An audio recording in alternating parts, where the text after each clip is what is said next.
일단은 시간을 더 많이 드릴 수가 없기 때문에 우선 뭐 하시는 만큼 최대한 하시고 일단 검사를 좀 진행하도록 하겠습니다. 아까 저기 영민이랑 상이랑 둘 다 있다고 했지? 뭐 봅시다.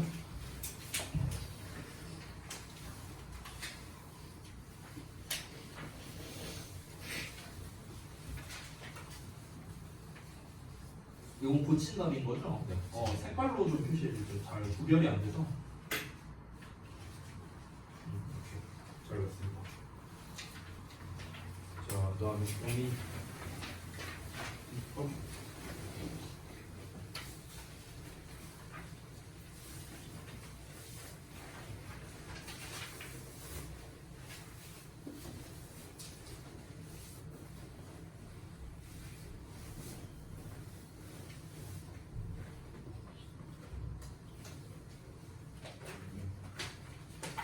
잘했는데?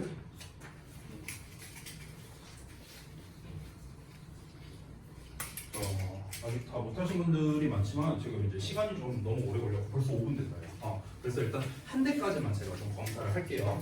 우선은 답지를 다 드리겠습니다. 승. 그다음에 옆으로 주시고요. 그다음에 잠깐만요.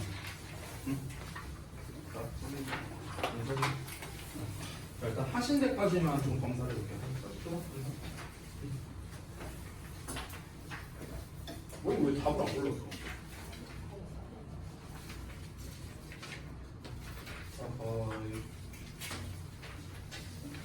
그다음에 정답수.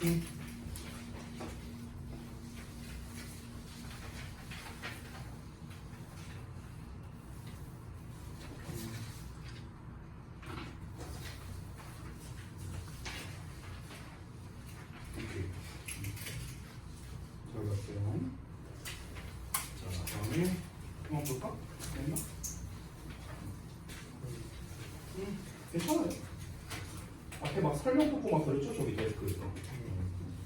그래서 오케이.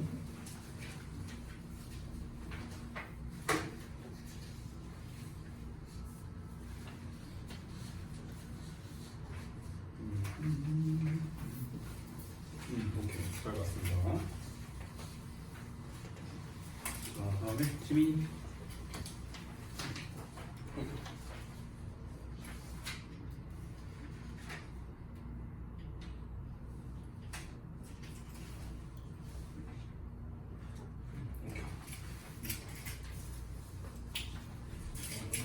서리.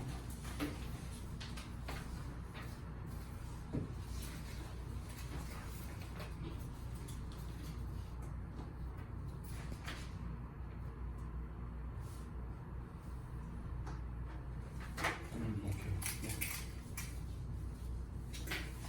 그다음에 한동이.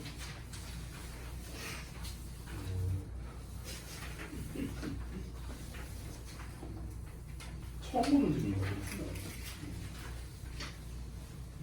자, 그다음 세빈이.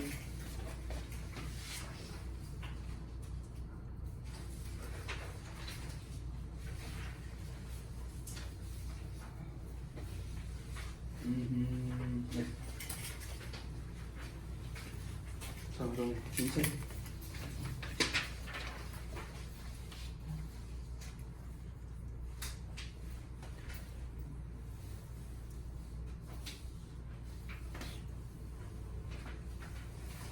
오케이, 잘 봤습니다. 자, 전체적으로 봤는데, 전체적으로 이제 테스트를 본 이제 첫 소감은 뭐냐? 아우, 갈 길이 멀다. 갈 길이 멀답니다. 갈 길이 멀다.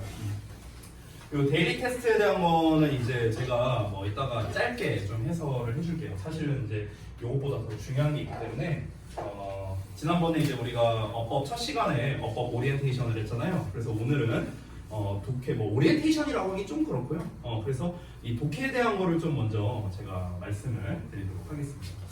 그래서 저는 여러분께서 좀 어딘가에 이제 필기를 하셨으면 좋겠는데 지금 제가 쓰고자 하는 내용을 이 필기는요 그 제가 드렸던 독후감 2.0 교재 있죠. 거기에 표지 바로 넘기면은 빈 페이지 있잖아요. 그런 곳에다가 여러분이 잘 적어주시면 좋을 것 같고, 아니면은 개별적으로 사용하는 노트가 있다면 거기다가 쓰셔도 좋습니다. 알겠죠? 어쨌든 여러분께서 좀 자주 볼 수 있는, 그러니까 쉽게 찾아서 볼 수 있는 그런 곳에다가 필기를 하시면은 좋을 것 같아요. 자, 그러면은 가보겠습니다. 일단 제가 좀 이 내용은 필요가 없기 때문에 좀 긴 페이지를 좀 띄울게요. 긴 페이지. 제가 지금 주역 고반을 5개 반을 들어가다 보니까 좀 헷갈리는 게 있어서 그런데, 제가 혹시 지난 시간에 첫 수업 때 그 모의고사에 대한 이야기를 혹시 좀 했었나요? 제가? 그러니까 모의고사에서 뭐 기본 유형이 어떻고 막 이런 얘기 했었나 내가? 안 했냐? 했었어요? 했었어. 오케이 알겠습니다. 자, 그러면 이제 그 부분은 생략하고 이제 철저하게 이제 독해 관련해서만 좀 말씀드리도록 할게요. 우선 제가 이제 여러분께 알려드리고 싶은 게 글의 구조에 대해서 좀 알려주고 싶어요. 글의 구조. 요거를 먼저 좀 설명드릴게요. 제목을 뭐라고 쓸까? 글 읽는 법이라고 할까? 이렇게 제가 제목을 좀 쓸게요. 글 읽는 법 또는 그러니까 글의 구조라고 쓸게요. 구제로. 자, 설명을 좀 드리기 전에 앞서서 이제 여러분의 이해를 돕기 위해 좀 덧붙임 설명을 드리도록 하겠습니다. 여러분, 우리가 흔히 보는 모의고사류 글 있죠. 모의고사류. 그러니까 모의고사류 글이라는 건 뭐냐면, 쉽게 말하면 우리가 고등부에서 보는 교과서들 있죠. 교과서 지문을 제외한 나머지라고 생각하시면 됩니다. 그게 이제 모의고사류 글이에요. 여러분이 실제로 보시는 모의고사, 우리가 작년에 내신 얘기했던 뭐 수능 감사기, 앞으로 보게 될 뭐 여러 가지 뭐 EBS가 됐든 여러 교재들, 시중 교재에 있는 그런 지문들 있죠. 이런 거를 저는 통틀어서 그냥 모의고사류 글이라고 이제 통칭합니다. 자, 그러면 이 모의고사류 글에는요, 모두 다 공통점이 있어요. 모두 다. 그 난이도에 상관없이. 일단은 여러분, 대부분 그 모의고사류 글들을 어디서 이제 따오냐면요, 이제 그 교재를 제작하시는 분이 직접 이제 지문을 새로 만드시는 경우도 있고요. 아니면은 대부분은 논문에서 발췌해 오는 경우가 많아요. 실제 있는 논문에서. 그러면 잘 봐봐.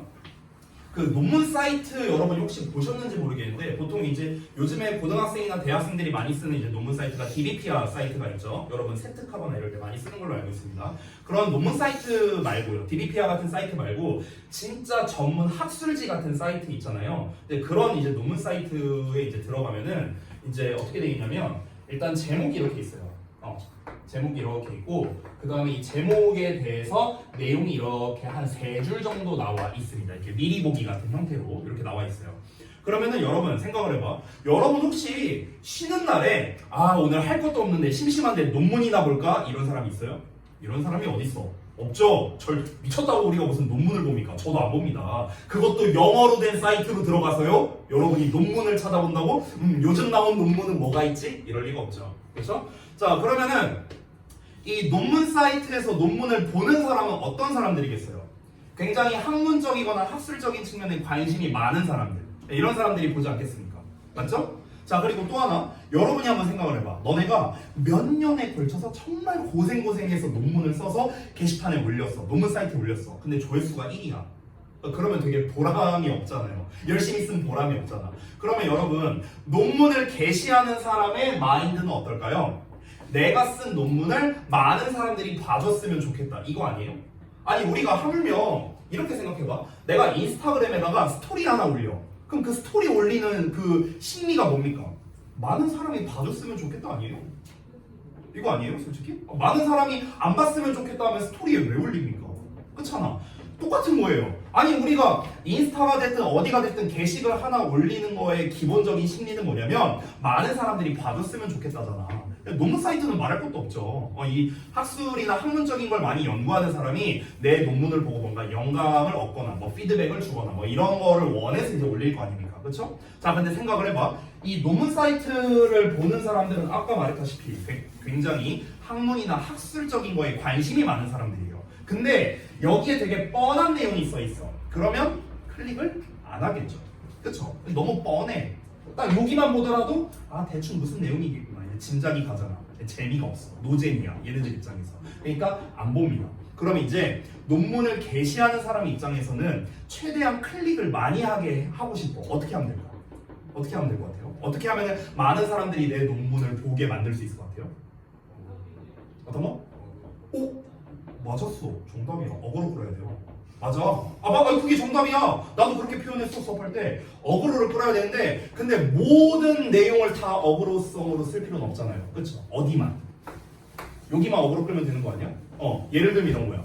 전 세계 최초로 탈모가 드디어 100% 방지된다고? 막 이런 식이야. 그러면 이제 탈모인들이 안 눌러볼 수 없겠죠. 그렇죠? 실제 내용은 탈모랑 아무 상관이 없어. 뭐 이럴 수도 있겠지만 어쨌든간 우리가 어그로 끄는 데 성공을 하겠죠. 자, 봐봐. 내가 지금까지 실컷 논문 얘기한 이유가 뭐냐면 우리가 모의고사에서 다시 한번 모의고사 글들은 대부분 이 논문에서 발췌하는 경우가 많다고 했어. 그러면 이 초반부 내용 있죠. 초반부 내용. 이 초반부 내용은요. 그러니까 일단은 어그로성 내용이어야 돼. 어그로를 끌어야 돼. 그러면서 내용과 그러니까 앞으로 내가 전개할 요 내용과 관련성도 당연히 있어야겠죠. 아예 생판 다른 내용이 있으면 욕먹을 거 아니야.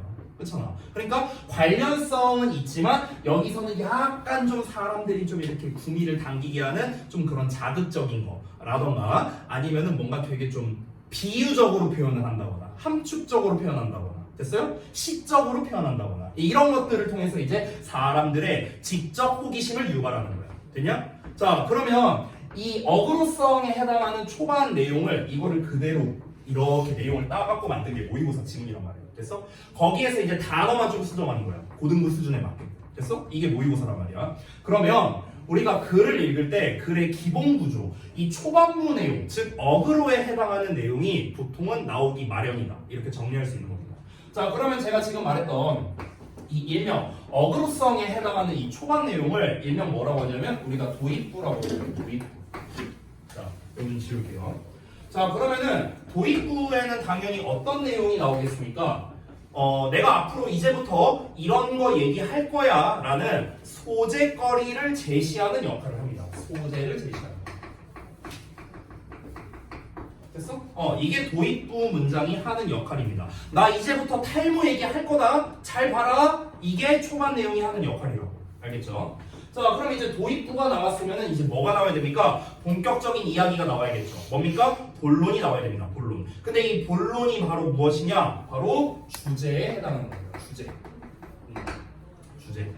자, 내가 하고 싶은 핵심적인 얘기가 바로 이것이야. 라는 주제문이 등장을 해야겠죠. 주제문 같은 경우는요, 특징이 있습니다. 내가 오늘 이 얘기 굉장히 많이 할 거거든. 잘 들어주세요. 주제문은요, 기본적으로 포괄적이고요.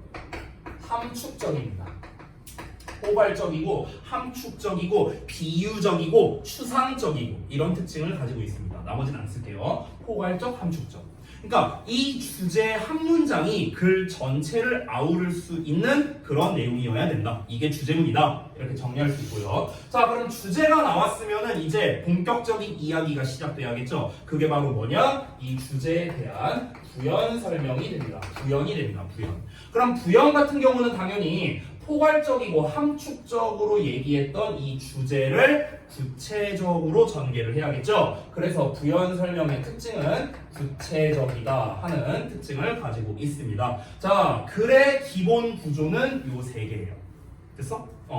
그러니까 우리가 읽는 모든 모의고사류 글은요, 전부 다 여기서 파생되는 겁니다. 여기서 파생되는 거예요. 자, 이렇게 하나를 세트로 이렇게 묶어볼게요.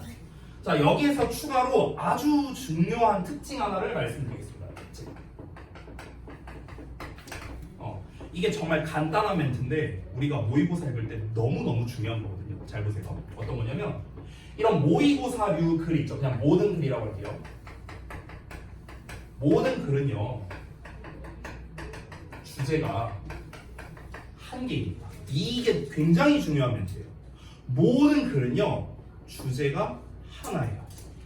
됐어? 이거를 이제 여러분이 생각을 해야 돼. 자, 왜 이 멘트가 중요하냐면요, 제가 예를 들어 볼게. 예를 들어 이렇게 글을 읽고 있는데 글이 첫 번째 문단이 있고 두 번째 문단이 있다고 쳐볼게. 근데 예를 들어서 첫 번째 문단에는 분필에 대한 이야기가 막 어쩌고저쩌고 나오고 있어. 이렇게 나오고 있는데 두 번째 문단에서 예를 들어 모자에 대한 이야기가 막 이렇게 나와. 그럼 분필과 모자 전혀 상관없는 녀석이죠. 그렇죠? 그럼 이제 우리가 이걸 봤을 때 이거는 분필과 모자의 각각에 대한 이야기구나. 주제가 두 개구나. 이게 아니에요. 이게 아니야. 이게 아니고요. 반드시 이 글에는 주제가 하나입니다. 그럼 우리는 이 분필에 대한 이야기 나오고 모자에 대한 이야기 나왔을 때 우리는 어떻게 생각해야 되냐면 분필과 모자의 공통점이 뭔데? 이렇게 접근할 줄 알아야 된다는 거예요. 됐어요? 자, 예를 들면은 이제 우리가 이렇게 볼 수 있습니다. 만약에 예를 들어서 분필에 대한 이야기랑 모자에 대한 이야기를 이제 우리가 보는데, 근데 이제 만약에 정말 만에 하나 얘네들 간에 어떤 공통 키워드가 나와줘야 되거든. 공통 키워드가. 근데 공통 키워드가 만약에 안 나왔다고 쳐볼게요. 이건 굉장히 특수한 경우거든요. 이런 글은 거의 없어요. 근데 만약에 공통 키워드가 안 나왔다면 그러면 이 글의 주제문은 요 문장과 요 문장이 이 글의 주제문이 되는 거예요. 두 개 문장. 됐어? 근데 이런 경우는 그렇게 흔치 않습니다. 거의 대부분은 어떻다? 이 둘에 뭔가 공통점이 있어. 그럼 이 공통 키워드가 바로 뭐가 된다? 이 글 전체의 주제다. 이런 식으로 볼 수가 있는 겁니다. 다시 한번 말합니다, 여러분. 여러분이 읽는 글은요, 언제나 주제가 하나입니다. 요거를 꼭 기억하셔야 돼요. 알겠죠? 너네가 생각하기에 생판 뭐 이상한 내용이 나왔다. 그러면은 반드시 그간의 공통점을 찾을 줄 알아야 된다. 그렇게 생각해야 된다. 이게 글 읽는 법의 기본이다 라고 볼 수 있습니다. 자, 그럼 이 글 읽는 법에서 조금 더 확장을 한번 해보겠습니다. 지금 쓰는 건 안 써도 돼요. 지난번에 모의고사에 대한 이야기를 했다고 했으니까 조금 얘기가 빠를 것 같습니다. 자, 모의고사는 1에서 45번까지 있습니다. 여기서 1에서 17번은 듣기이기 때문에 얘를 제외하고요. 나머지가 28문제입니다.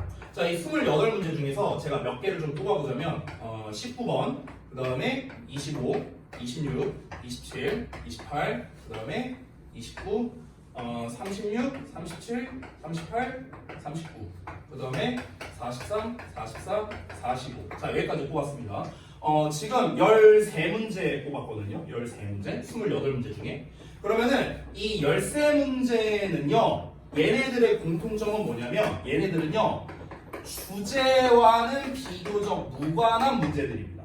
그러니까 주제를 몰라도 푸는데 지장 없는 애들이거든요. 근데 여기서 재밌는 게 뭐냐면, 제가 지난번에 모의고사 기본 문제 유형들이 있다고 했었어요. 그러니까 반드시 맞아야 하는 문제들. 근데 반드시 맞아야 하는 문제가 뭐냐면 얘네거든요. 여기다가 굳이 하나 추가하자면 얘까지 29번 어법입니다. 그러면은 봐봐, 여기 5개, 여기 3개, 얘 하나까지 포함한다 치면은 9개가 빠지거든요. 그럼 사실상 주제와 무관한데 난이도가 높은 문제는 이 4문제밖에 없습니다. 이 4문제가 뭡니까? 순서 삽입입니다. 됐냐? 그러면 우리가 모의고사를 지금 기준으로 말하긴 했지만 내신도 마찬가지거든. 그러면 우리가 결국에는 대부분의 글들은 전부 다 어디서 출발하냐면 주제에서 출발한다는 거예요. 주제에서. 됐어? 뭐 빈칸 문제, 어휘 문제, 주제 찾아라, 제목 찾아라, 요지 찾아라, 요약해라 이런 문제들 있잖아. 이게 전부 다 뭡니까? 글의 주제에서 출발하는 겁니다. 됐어요? 이 글의 주제를 알아야만 우리가 정답을 맞출 수 있다는 거죠. 함축, 의미, 추론 이런 거 전부 다 마찬가지입니다. 그러면 결국에 우리가 글을 읽을 때 뭘 생각하면서 읽어야 되냐면은 그래서 이 글에서 하고자 하는 말이 뭘까? 그러니까 뭘 전달하고 싶은 거야, 이 필자는. 그러니까 중심적인 내용이 뭐야? 이게 중요하다는 겁니다. 됐습니까? 여러분 여기서 좀 추가적으로 한 가지 더 말씀드릴게요. 좀 연관해서. 여기에서 국어 성적이 잘 안 나온 분들도 있을 거예요. 국어랑 좀 빗대어서 말하자면 예를 들어서 국어는요, 여러분이 선택한 거예요. 뭐 엄매가 있고 화작이 있고 그 다음에 그냥 크게 나눌게요. 문학이 있고 비문학이 있죠. 이렇게 있잖아. 그렇지? 얘는 선택이니까 그렇다 치고요. 얘네들에 대해서 얘기하고자 하는 건 아니에요. 이쪽입니다. 이쪽. 보통 내가 학생들한테 수학 공부 어떻게 할 거냐 방학 때 또는 과학 공부 어떻게 할 거냐 하면은 대부분 학생들이 나름대로 대답을 하는 게 있어요. 어떤 문제집을 사갖고 이걸 하루에 몇 페이지씩 풀겠다라던가, 특히 이제 고3 올라가는 아이들은 어떤 인강을 듣겠다라거나 물리 백이범 선생님 거 인강을 듣겠다, 아니면 현우진 수분감을 듣겠다, 나름대로의 다 이제 계획이 있는데요. 영어를 어떻게 할 거냐, 국어를 어떻게 할 거냐 하면은 답이 잘 안 나와요. 왜냐? 진짜 본인도 답을 모르겠거든. 그나마 이제 영어 어떻게 공부할 거냐 하는 애들의 대부분 뻔한 대답은 뭐 자이스토리 같은 거 사갖고 뭐 하루에 몇 문제 풀겠다 뭐 이 정도입니다. 근데 여러분이 영어를 지난 몇 년간 공부를 해보셔서 알겠지만 이게 변형 문제나 뭐 문제 푼다고 이게 실력 느는 과목이 아니거든요. 수학이랑 다르게. 그래서 제가 국어에서 이 우리 어자로 끝나는 과목들이 있죠. 국어나 영어나 이런 애들 있죠. 얘네들은 공통점이 있어요. 잘하는 법이. 뭔지 알아요? 문학이나 비문학은요. 이거 예전에 한번 얘기한 적이 있는데 얘네들은 요약이 핵심이에요. 요약. 국어 잘 못하는 분들 들어보세요. 요약이 핵심이거든요. 문학을 한번 갖고 얘기해볼까? 문학하면은 제일 대표적인 게 시랑 소설 아니야. 그렇죠? 현대시든 고전시가든 어쨌든 고전문학이든 현대문학이든 근현문학이든 간에 어쨌든 시랑 소설이잖아. 그럼 소설 같은 경우는 알다시피 5단 구조가 있잖아. 발단전개, 위기절정, 결말 뭐 이런 5단 구조도 있고요. 그것뿐만 아니라 장면의 전환이라든가 아니면 갈등의 전환이라든가 이런 시점들이 있습니다. 그러면 그 시점 전까지 어떤 내용이었는가를 요약하는 게 중요한 거예요. 국어 공부에서. 됐어? 시 같은 경우는 말할 것도 없죠. 함축어가 있고 시대상이 있고 그 다음에 뭔가를 상징하는 단어가 있고 이렇게 시 같은 경우는 그렇게 나와 있잖아요 보통. 그렇기 때문에 시 같은 경우도 그거를 얼마나 내가 요약 정리를 잘하느냐 이게 핵심입니다. 비문학도 마찬가지예요. 비문학 같은 경우는 이제 여러분이 모의고사를 볼 때 대부분 처음 보는 글인 경우가 많단 말이야. 특히 이제 학생들이 많이 어려워하는 게 과학 계열 지문을 좀 많이 어려워한단 말이야. 그러면은 막 문제를 우리가 실제로 받아보면 이렇게 반 페이지 나눠져 있으면 지문이 막 여기에다가 이만큼 나와 있잖아. 국어 지문 같은 거 보면 아예 2페이지 다 쓰는 경우도 있잖아. 그렇죠? 그럼 이런 경우에 아니 이거 언제 읽고 앉았습니까? 우리 이거 다 읽느라 시간 다 보내는 거예요. 근데 여기에 딸려있는 문제가 적게는 3개 많게는 4, 5개 있다고요. 내신 같은 거 보면. 그러면은 내가 이거 기껏 다 읽었어. 첫 번째 문제 풀어. 기억이 안 나. 또 읽어야 돼. 찾아야 돼. 또 이거 문제 푸는데 또 어디 있어? 또 찾아야 돼. 이러다 보니까 시간이 세월아 내월아 걸리니까 국어를 풀 때마다 시간이 모자른 거야. 이런 경우들 분명히 있었을 겁니다. 여러분들. 그러면 이제 애초에 우리가 읽을 때 어떻게 해야 되냐면요. 이거를요. 이 문단이 나와 있습니다. 문단이. 어떤 비문학 지문이든 뭐든 간에. 그 문단별로 요약을 하는 거에서 출발하는 거예요. 국어 공부는. 됐어? 니네가 만약에 국어를 공부하고 싶다. 그러면은 이제 국어학원을 다니는 사람들은 내가 지금 요약을 기준으로 지금 공부가 잘 되고 있는가 이거를 점검해 보셔야 되는 거고요. 뭐가 됐든 간에. 그리고 만약에 독학을 하시는 분들이 있다 하면은 뭐 EBS 윤혜정 쌤 거 이제 뭐 교재를 사갖고 나비효과 교재를 사서 그걸 가지고 공부할 때 단순히 문제를 푸는 게 아니라 내가 요약하면서 요약을 잘 하고 있는가 그거 요약 노트를 따로 정리하면서 하고 있는가 이런 것들을 점검해 봐야 돼요. 내가 지금 국어 얘기까지 연결한 이유는 뭐냐면요. 결국에 국어가 됐든 영어가 됐든 핵심적인 건 뭐냐면 그래서 얘가 전달하고 싶은 게 뭔데 이거예요. 뭐가 됐든 간에 시가 됐든 소설이 됐든 비문학이 됐든 영어 지문이 됐든 뭐가 됐든 간에 핵심은 뭐라고요? 얘가 전달하고 싶은 게 뭔데 핵심이 뭔데 이거라고요. 국어랑 영어는 다 그걸로 시험 내는 거야. 다 그걸로. 여러분이 어려워하는 빈칸 문제 같은 거. 빈칸 문제의 특징은 뭡니까? 빈칸이 주제예요, 보통. 빈칸이 쳐있는 문장이 주제문이라고. 됐어? 그러면은 구현에서 얼마나 핵심 키워드, 공통 키워드를 얼마나 잘 뽑아낼 수 있는가. 이게 빈칸 문제의 특성인 거야. 그러니까 결국에는 다 똑같다는 거예요. 제가 말하고 싶은 거예요. 그러면 여러분은 어디서 출발을 해야 될까요? 당연히 이 글의 주제가 무엇이냐에서 출발하는 겁니다. 됐어? 여기에서 출발하는 거야. 국어가 됐든 영어가 됐든. 알겠죠? 자, 그러면 지금까지 쌤이 설명한 거는 결국에 우리가 글을 읽을 때 언제나 생각을 해야 되는 건 이 글의 주제가 무엇일까를 생각하면서 읽어야 되는구나. 이게 핵심이란 걸 알았죠? 자, 근데 웬만한 글들은요 대부분은 주제문이 존재합니다. 주제문이 없는 경우도 있어요. 근데 대부분은 주제문이 있는데 여기서 또 다른 문제가 생깁니다. 선생님, 주제문을 어떻게 찾아요? 이게 또 문제예요. 제가 내신 대비하다 보면은 그런 얘기 많이 했잖아요. 자, 여기가 주제다, 여기가 주제다 이런 얘기 많이 했죠. 그렇죠? 근데 여러분은 뭐 왜 주제인지는 잘 몰라. 근데 일단 쌤이 주제라니까 일단 뭐 표시는 해, 필기는 해. 그냥 딱 요 정도입니다. 근데 이거를 여러분이 모의고사류 같은 글을 읽으면서 과연 실시간으로 주제를 찾을 수 있겠느냐라는 거야. 이건 좀 얘기가 다르겠죠. 그렇죠? 그래서 주제 찾는 방법이 정말 여러 가지 다양한 방법이 있지만 제가 가장 대표적인 2가지 방법을 먼저 알려드리고 시작을 하겠습니다. 이거는요 수능까지 써먹을 수 있어요. 알겠죠? 내년 고3이 돼서도 계속해서 써먹을 수 있는 방법이니까 자, 그 방법을 알려드리겠습니다.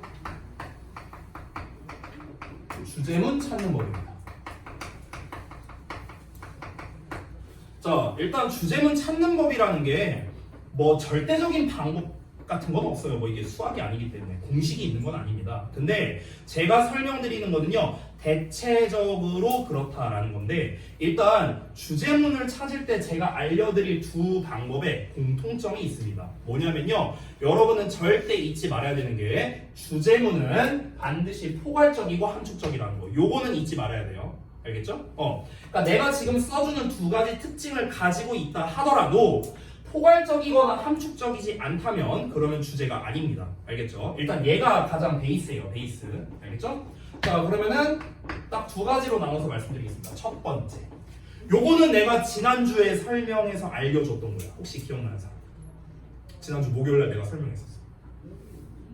목요일날 했었는데 우리 업법할 때 내가 알려줬는데 PPT에 띄웠었어. 기억 안 나?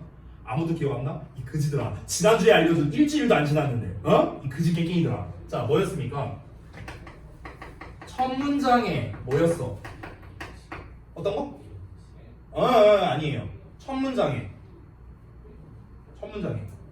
여기까지 써줬으면 기억을 해야지 자식들아. 현재 시제가 나오고 플러스 여기서 끝나는 게 아닙니다. 어떤 모호성 표현이라고 제가 얘기를 할게요. 모호성 표현. 이 모호성 표현이 없어야 합니다. 이러면은 보통 주제일 가능성이 높습니다. 자, 부연 설명을 좀 하죠. 자, 지난 시간에 배웠던 거를 질문하겠습니다. 현재 시제의 특징이 뭐였죠? 뭐였어요? 현재 시제 하면 딱 떠올라야 돼. 이거 벌써 까먹으면 이건 기억해야 돼. 중요한 거니까. 현재 시제는 승희, 현재 시제는 어땠죠? 특징이? 너무 어려운 말을 써. 이거 틀린 거 아니야. 맞아. 그거 맞아. 맞는데 너무 말이 어렵잖아. 자, 평상시예요. 평상시. 평상시는 변화가 있다 없다? 없다. 변화가 없는 말투로 전달하기 때문에 굉장히 단호하다, 뚜렷하다 이런 얘기했었어. 기억나? 이건 까먹으면 안 돼. 이건 정말 독해에서 너무나 중요한 거기 때문에 이건 까먹으면 안 돼요. 알겠죠? 자, 그래서 현재 시제는요, 명백합니다. 단호하고요. 지난번에 썼던 겁니다. 자, 그리고 제가 여기다가 모호성 표현이라고 써놓은 게 있어요. 애매한 거를 이제 나타내는 말이죠. 자, 모호성 표현도 제가 지난 시간에 설명한 게 있습니다. 힌트를 드릴게요. 추측. 추측하면 바로 떠올라야 되는 거 있는데 추측 뭐였어요? 지민이 뭐라고? 잘 못 들었어. 안 들려요. 가정? 아니 추측이라고요. 가정이 아니고 추측. 추측을 표현하는 방식이 있었잖아, 영어에서. 조동사만 말하면은 50점. 조동사고. 아이 참, 이 자스들아. 조동사의 현재형. 됐어? 과거형은 뭐였어? 과거형은 뭘 나타냈었어? 이 큰일 났네. 아니, 공부할 생각이 있는 거예요, 없는 거예요, 자스들아. 지난주 목요일, 야, 며칠 안 됐어. 고생 중요한 거 다 아니, 설명하면 뭐하냐, 이 자스들아. 지난 시간에 내가 뭐라 했어? 학습은, 이거 또 얘기해? 학습은 뭐라 했어? 이해하면, 암기하고, 반복해서, 체화하라고 했잖아. 내가 지난번에 뭐라 했어? 니네는 여기서 끝난다고. 그러니까 니네가 공부가 안 되는 거라고. 봐봐, 또 똑같은 일 벌어졌잖아. 이해는 했는데 암기가 안 되니까 또 설명해야 되잖아. 됐어? 아니, 무슨 의미가 있어, 이런 자스들아. 아니, 좀 외워, 좀. 좋은 거 알려주면 좀 외워. 쉬운 방법 알려주잖아, 이 자스들아. 응? 조동사의 현재형은 뭐였습니까? 추측성. 조동사의 과거는 가정이었잖아, 가정. 됐어? 자, 여기 이게 이제 모호성 표현이죠. 또 뭐가 있냐면요, 아마도 시리즈야, 아마도. 뭐 그런 거 있잖아. maybe, 뭐 probably. likely 이런 표현들, 이런 게 아마도 시리즈죠. 아마도 표현, 이런 것들. 그러니까 이런 표현이 안 나와야 됩니다. 얘들아, 애초에 아마도라는 표현이 있다는 것 자체가 얘랑은 반대 개념 아니에요? 아마도라는 말이 들어간 순간 이미 명백하거나 단호하지 않잖아요.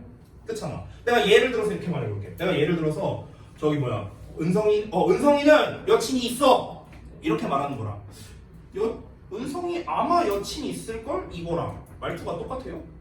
다르잖아요. 뭐가 더 단호합니까? 1번, 2번. 1번이 훨씬 단호하잖아. 그렇잖아. 무조건 있다고 확신해서 얘기하는 거잖아. 근데 두 번째는 아마 있을걸? 이거는 추측성에 가깝잖아요. 그렇죠? 모호한 표현이죠. 이런 게 없어야 됩니다. 이럴 때 보통 주제일 가능성이 높다. 지난 시간에 얘기했던 거. 이게 첫 번째입니다. 자, 두 번째. 두 번째는요. 보통 이건 논리적인 이유인데 부연이 시작되는 문장이 있거든요. 부연이 시작되는 문장. 자, 그 부연이 시작되는 문장의 앞문장이야. 앞문장. 여기가 보통 주제문인 경우가 많습니다. 부연이 시작되는 문장의 바로 앞문장. 됐어? 그러니까 무슨 말이냐면은 생각을 해봐. 우리가 글 구성을 봤을 때 초반에 뭐 한다고? 어그로 끌었어. 어그로 끌고 이제 여기에서 본격적인 말을 했어. 근데 주제는 아까 특징이 뭐라고? 포괄적이라고. 내가 이 얘기 오늘 많이 할 거라 했죠. 여기서 포괄적인 이야기를 했어. 그럼 이제 뭘 해야 돼? 구체적인 얘기를 해야 될 거 아니야. 여기서 주제로 뭘 말하는 거야? 예를 들면은 탈모를 완전히 예방할 수 있는 방법이 있다. 이렇게 얘기했어. 이러고 글이 끝나면 되냐? 글이 끝나면 안 되지. 방법이 있다. 궁금해? 결제해. 뭐 이러면 안 되잖아. 그렇잖아. 그러니까 뭔가가 내용이 더 나와야겠죠. 그 부연 설명이 이제 시작되는 게 여기일 거 아니야. 그치? 그럼 이 부연 설명이 시작되기 이전 문장. 여기가 바로 주제가 된다는 거죠. 됐어요? 그러니까 논리적으로 봤을 때 포괄적인 내용을 먼저 이야기하고 그 다음에 구체적인 이야기를 해야 되기 때문에 구체적인 이야기가 시작되는 이전 문장이 주제문일 수밖에 없다. 이겁니다. 논리적으로. 그런데 여기서 문제가 하나 더 있어요. 선생님, 저는요 부연이 시작되는 문장이 뭔지 모르겠는데요. 또 이런 문제가 생기죠. 그래서 부연이 시작되는 문장의 특징 4가지를 정리해 볼게요. 4가지. 자, 보겠습니다. 첫 번째. 자, 이거는 여러분이 다 아는 거예요. 자, 내가 부연이라고 썼는데 좀 더 쉽게 표현해서 예시라고 할게요. 예시. 자, 예시를 이제 말할 거야. 그럼 이제 예시를 시작할 거야. 가장 쉬운 표현이 뭘까요? 이거 니네 다 아는 거. for example. 그렇죠. 그거예요, 그거. for example. 또는 instance. 이렇게도 표현하죠. for example, for instance. 이렇게 시작하는 거야. 제일 뻔한 패턴이죠. 자, 내가 이제 구체적으로 얘기할게. 예를 들면은 이렇게 시작하는 거야. 됐죠? 제일 쉬운 패턴. 두 번째. 이거는 내가 내신 때 한번 얘기한 적이 있었는데요. 어떤 패턴이냐면 뭐뭐 해보자 이런 패턴이 있습니다. 뭐뭐 해보자. 뭐뭐 해보자 패턴은 뭐 예를 들면 이런 거야. consider 한번 생각해봐. 고려해봐. think about 뭐뭐에 대해서 생각해봐. let's say 우리 한번 말해보자. 이런 거.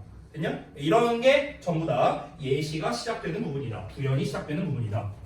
이 1, 2번 같은 경우는 패턴이 되게 뻔하거든요. 그래서 학년이 올라갈수록 요 표현들을 잘 안 씁니다. 이거는 쉬우니까. 그래서 학년이 올라갈수록 3, 4번을 많이 써요. 3번 아래다 쓰기 공간이 부족해서 저는 여기다 쓸게요. 여러분 아래다가 이어서 쓰시면 됩니다. 저는 여기다 쓸게요. 3번. 자, 3번은 뭐냐면요. if절과 when절을 활용하는 겁니다. if절, when절. 그래서 이 if절이나 when절이 나올 때 모의고사류 그래서 보통 이 예시를 들 때 이 표현을 많이 씁니다. 왜 그러냐면요. 이것도 논리적인 이유가 있습니다. 일단 얘네가 우리말로 해석을 어떻게 하냐면요. 뭐뭐 한다면으로 해석합니다. 뭐뭐 한다면. 우리가 흔히 if는 만약에, when은 뭐뭐 할 때 이렇게 해석을 많이 하는데 사실은 옥스퍼드 영영사전을 보면은 실제로 뭐라고 나와 있냐면 if와 when이 컨디셔널하다라는 표현이 나와 있어요. 컨디셔널하다. 컨디셔널하다가 뭐냐면 조건적이다라는 뜻이야. 조건적이다. 그래서 if나 when 같은 경우는 어느 상황에 쓰는 거냐면 조건을 제시할 때 쓴다는 거야. 더 쉽게 말하면 야 너가 이렇게 하면은 내가 이렇게 해줄게. 이게 조건 아니에요? 그쵸? 그 너가 이렇게 해주면 이 해주면 뭐뭐 한다면 이 한다면의 표현이 if나 when이에요. 알겠죠? 둘이 같은 의미입니다. 자, 그래서 이 표현이 나오면 그러면 왜 예시가 시작되는 거냐면 이 표현들은 너무 뻔하잖아요. 그렇죠? 그래서 이제 좀 다르게 표현하고 싶을 때, 조금 구체적으로 말하고 싶을 때 이렇게 if나 when을 이렇게 해준다면은 이렇게 한다. 얘가 이렇게 한다면은 얘는 이런 식으로 하는 경향이 있다. 그래서 이렇게 조건으로서 설명하는 경우가 많다라는 겁니다. 자, 마지막 네 번째입니다. 이 네 번째가요, 사실 그 부연이 시작되는 문장의 거의 정석이라고 볼 수 있습니다. 자, 근데 이거는 조금 중요해서 좀 추가 설명도 해드릴게요. 자, 네 번째는 뭐냐면 소재가 바뀌는 경우입니다. 소재가 바뀌는 경우. 근데 이 소재가 바뀌는 경우는요, 사실은 좀 잘 봐야 됩니다. 왜 그러냐면 이 소재가 바뀌는 경우에 부연이 시작되는구나 이럴 수도 있지만 반대로 소재가 바뀐 문장이 주제일 수도 있어요. 자, 이거는 좀 설명이 필요해서요. 예시를 한번 들어볼게요. 예를 들면은 이렇게 보겠습니다. 만약에 처음에 첫 문장을 읽었는데 A에 대한 소재가 나왔어. 예를 들어서. 근데 다음 문장을 읽었는데 예를 들어 B에 대한 소재가 나와. B 얘기가 나오는 거야. B 얘기가 막 쭉 나와. 쭉 나오다가 마지막 내용을 봤을 때 A에 대한 얘기가 나왔어. 자, 그러면은 이 글의 핵심 소재는 A일까 B일까 이걸 이제 따져봐야겠죠. 근데 이 경우에는 우리가 어떻게 보면 되냐면 A라는 소재랑 B라는 소재를 한번 비교를 해봅니다. 비교를 해서 얘가 B를 포괄하고 있는지 아니면은 반대로 B가 A를 포괄하고 있는지 포괄성을 따져야 돼요. 아까 말했죠? 주제는 포괄적이라고. 포괄성을 따졌을 때 어떤 게 더 포괄적인가? 그거에 따라 주제가 달라지는 겁니다. 만약에 B가 A를 포괄하는 상황이라고 쳐볼게요. 그러면은 이 형태에서 주제문은 어디에 해당하냐면 B가 시작된 요 첫 문장이 있죠. 여기가 주제문이 되는 거예요. 됐냐? 자, 그런데 만약에 A가 B를 포괄하는 상황이라고 쳐볼게. 그러면 어디가 주제일까? A가 처음 나왔던 첫 문장이 주제가 됩니다. A가 마지막에도 나왔네? 수미상관으로 나왔죠. 지금 보시면요. 그러면 이 경우에는 바로 주제를 다시 말하는 주제 재진술 문장이 되는 겁니다. 그러니까 포괄 관계에 따라 달라진다는 거예요. 다시 한번. 이 패턴이 이번 우리 내신 대비, 최근 내신 대비에서 이 패턴의 글이 있었어요. 그게 바로 뭐였냐면 그 프린팅 프레스 지문 혹시 기억납니까? 우리 그 서술형으로 나왔던 것 같은데 그 인쇄기가 생각의 전파를 뭐 속도를 높였다 그 내용 기억나요? 기억나? 그 지문이 딱 이 패턴이에요. 왜냐면 그 지문이 어떻게 나왔었냐면 초반 A 내용에서는 인쇄기는 생각의 복제를 촉진했다라는 내용이 나왔거든. 근데 바로 다음 문장에 뭐가 나왔냐면요 구전에 의한 전파라고 나왔었어. 소재가 바뀌었죠. 그 다음에 또 중간에 소재가 심지어 한 번 더 바뀌었습니다. 뭐였습니까? 글로써 전파하는 거. 그래서 뭐 수도승이 뭐 필사한다 뭐 이런 내용 나왔었잖아. 그렇죠? 그리고 마지막에 인쇄기가 이 모든 단점을 상쇄해서 빠르고 정확하게 생각의 전파를 했다라는 내용이 다시 나왔죠. 됐어요? 방금 전에 내가 소개했던 그 글이 정확히 이 패턴이 되는 겁니다. 됐습니까? 그럼 여기에서는 주된 내용이 일단 생각의 전파 방식에 대한 건데 인쇄기라는 게 구전에 의한 전파, 글에 의한 전파 이 두 가지의 각각의 단점을 상쇄한다라는 개념이기 때문에 두 개를 다 포괄할 수 있죠. 그래서 A가 주제였던 거예요. 됐니? 이런 식으로 우리가 볼 수가 있고요. 자, 그 다음에 또 다른 패턴으로 또 보여줄게요. 예를 들어서 이렇게 한번 보겠습니다. 자, 마찬가지로 A에 대한 내용이 초반에 쭉 나옵니다. 쭉 나오다가 중간에 B 내용이 나와. 이러고 끝나버렸어. 그럼 얘도 마찬가지야. 여기도 똑같이 우리가 따져보는 겁니다. A가 B를 포괄하는가 아니면은 B가 A를 포괄하는가 요거를 이제 우리가 따져봐야 되는 겁니다. 어떤 걸 더 중점으로 봐야 되는가. 자, 이거에 따라서 이제 주제가 달라지는 거예요. 만약에 A가 B를 포괄한다면 A가 처음에 나왔던 첫 문장이 주제일 가능성이 높고요. B가 A를 포괄한다면 B가 나오는 문장, 뭐 요 초반 내용이 아니면 마지막 내용이 주제일 가능성이 높습니다. 요 글의 패턴도 우리 최근 내신 대비 수능 감잡기에 나온 글이 있습니다. 그게 바로 뭐냐? 감성지능 글이에요. 감성지능 글. 기억납니까? 그 감성지능 글이 어땠었냐면 감성지능이 그 글의 핵심 소재였거든? 근데 감성지능이라는 소재는 초반에 안 나왔었어요. 초반에 뭐였습니까? 직책에 따른 직책이 높은 사람이 일을 잘하냐 못하냐 이런 얘기가 나왔었단 말이야. 그러니까 초반에는 직위에 대한 얘기만 실컷 나왔었어. 근데 마지막에 뭐라고 나왔냐면은 아니야 감성지능 높은 애가 무조건 일 잘하는 거야 하면서 세 줄로 마무리가 됐거든. 그래서 그 글 같은 경우는 결국에 일을 잘한다의 기준, 이게 바로 이 글의 소재였고, 일을 잘한다의 기준은 결국엔 감성지능 지수에 따라 다른 거였잖아. 그렇죠? 그렇기 때문에 감성지능의 핵심 소재여서 B가 주제였었습니다. 됐습니까? 자, 이런 것처럼 우리가 소재가 이렇게 바뀌는 경우가 있습니다. 그러면 소재가 바뀔 때는요, 우리가 두 가지를 신경 써야 됩니다. 방금 보여준 것처럼 첫 번째는요, 뭘 신경 써야 되냐면 포괄성을 따져봐야 됩니다. 포괄성 따지기. 그래서 더 포괄적인 게 다시 한번 뭐다? 그게 주제가 된다. 됐어? 이게 첫 번째고요. 두 번째는요, 이게 보다 보면은 포괄성을 따지지 못하는 경우도 있어요. 글을 읽다 보면 아까 내가 말했던 것처럼 분필과 모자야. 이걸 어떻게 포괄성을 따질 거야? 그렇죠? 그런 경우에는요, 공통점이 있는지를 찾는 겁니다. 그러니까 각 소재의 공통점 찾기입니다.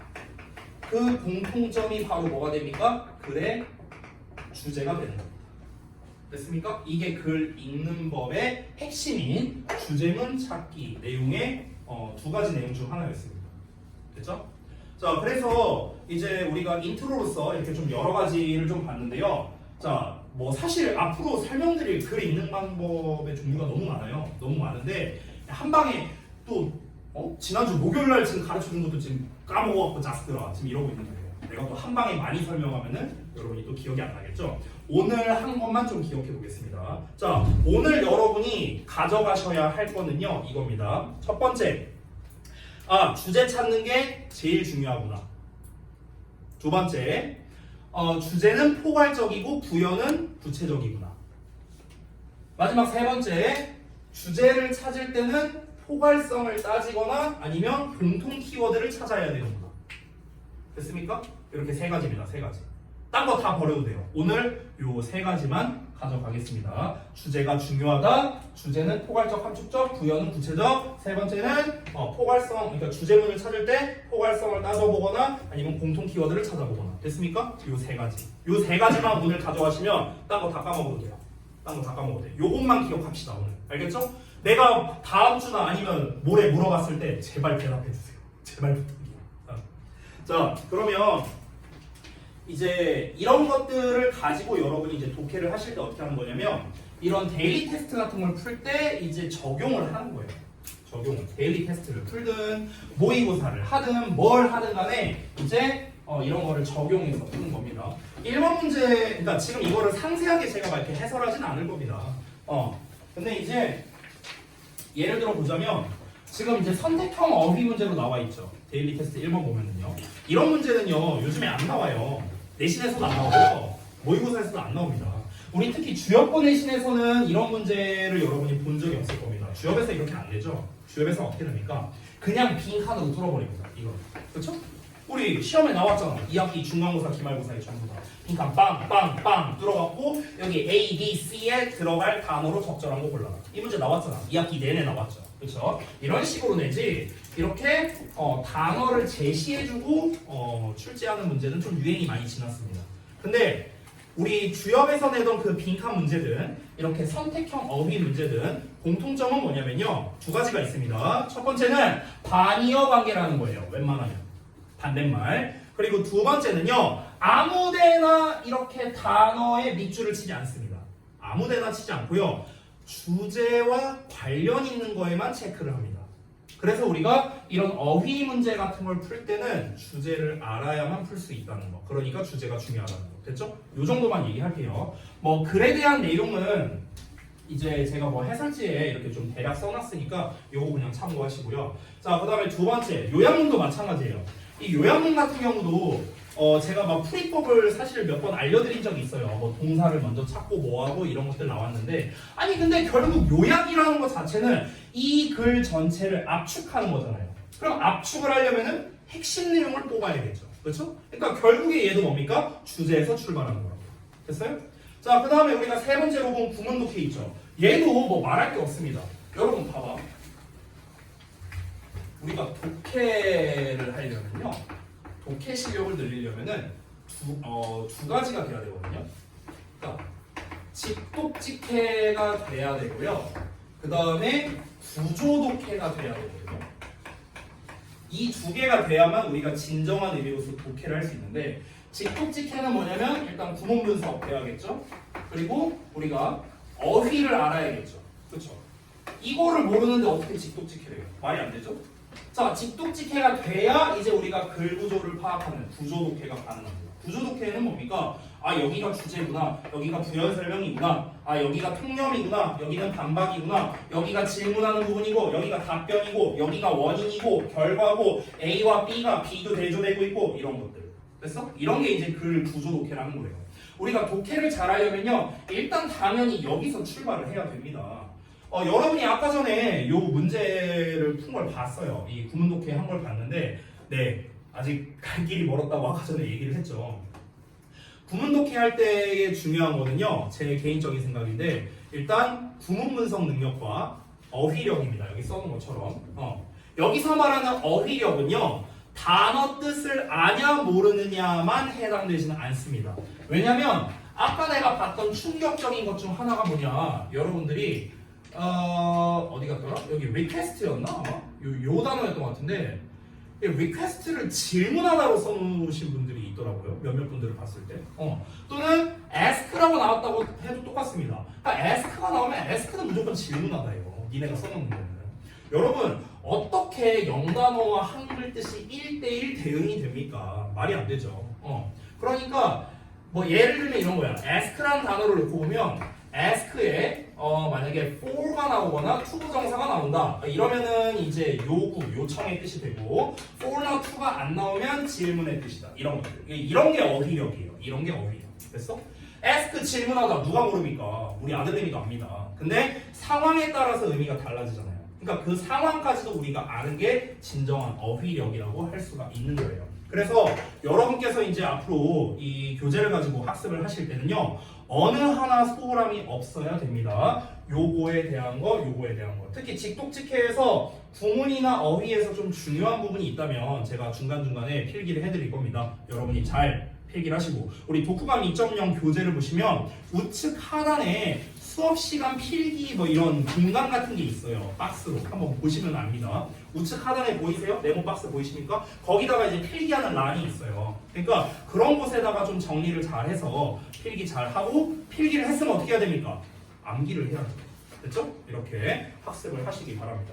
자, 그래서 지금까지 이제 좀 전체적인 틀을 말씀드렸고, 자, 시간 좀 지났으니까 잠시 쉬었다가 우리 독후감 2.0 브랜치 1번 지문부터 한번 해보도록 하겠습니다. 자, 좀만 쉬었다 합시다.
쉬는 시간 끝.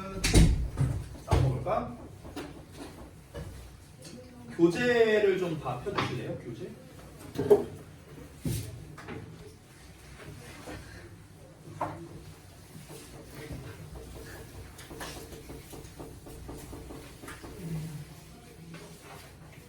지금까지는 뭐 방법론에 대한 거를 다 얘기를 했으니 그럼 이제 실전에서 어떻게 써먹는지를 한번 보여드려야겠죠. 자, 한번 보여주겠습니다. 여러분 혹시 그 제가 좀 빨리빨리 하다가 필기 못하거나 이럴까봐 자습서를 좀 준비했거든요. 그래서 이걸 좀 보면서 하면 좋을 것 같습니다. 자, 교재를 좀 펴주시고 원래는 이제 이 독해를 진행을 할 때 여러분께서 숙제해온 부분을 이제 예습으로 숙제해온 부분을 바탕으로 이제 제가 수업을 진행을 할 텐데 오늘은 첫 수업이기 때문에 일단은 한번 그냥 진행을 해보도록 하겠습니다. 자, 뭐 숙제하는 방법이나 이런 건 이따 수업 말미에 말씀드리도록 할게요. 자, 그러면은 일단 한번 봐봅시다. 일단 한번. 우선 이 독후감 2.0 브랜치 교재를 보면요, 그 문제 구성들이 어휘, 순서, 삽입, 빈칸, 함축 의미 추론 뭐 이런 것들로 이제 구성이 되어 있습니다. 일단 우리가 지금 현재 단계에서 제가 물론 뭐 아주 좀 외우기 쉬운 그런 이제 글의 구조는 몇 가지는 알려드리겠지만 글 구조보다는 좀 이제 주제를 어떻게 찾는가 이런 거를 조금 더 중점적으로 한번 설명을 드리고 주제문을 만약 못 찾겠다면은 우리가 이제 글을 읽을 때 어떤 식으로 접근해야 되는가 그런 접근 방식이라든가 이런 것들을 중점적으로 알려드리겠습니다. 한번 잘 따라가 보시기 바랍니다. 자, 일단은 첫 문장을 볼 건데 언제나 우리가 독해를 할 때 중요한 건 뭐냐면요, 첫 문장 또는 첫 단어입니다. 정확히 말하면 첫 문장과 주어예요. 주어. 알겠죠? 그래서 주어가 뭐냐에 따라 뒷내용 전개가 달라지기 때문에 주어를 언제나 잘 보셔야 되는데, 잘 봐봐요. 첫 문장의 주어를 보시면 I로 나와 있거든요. 그럼 I로 시작한다는 것 자체가 뭐냐면 개인의 일화로 시작하겠다는 거예요. 맞죠? 그러면 그래서 팁을 좀 주겠습니다. 팁. 보통 개인의 일화로 시작이 되는 경우에는요, 어떤 경우가 나오냐면은 그 주제가 중후반부에 나올 가능성이 높습니다. 됐어요? 그리고 개인의 일화로 시작한다는 거는 또 어떤 게 있냐면요, 주제문이 있을 가능성이 또 낮을 수도 있어요. 주제문이 아예 없는 지문일 수도 있습니다. 그러면은 아까 말했다시피 공통 키워드를 찾는 게 핵심입니다. 공통 키워드.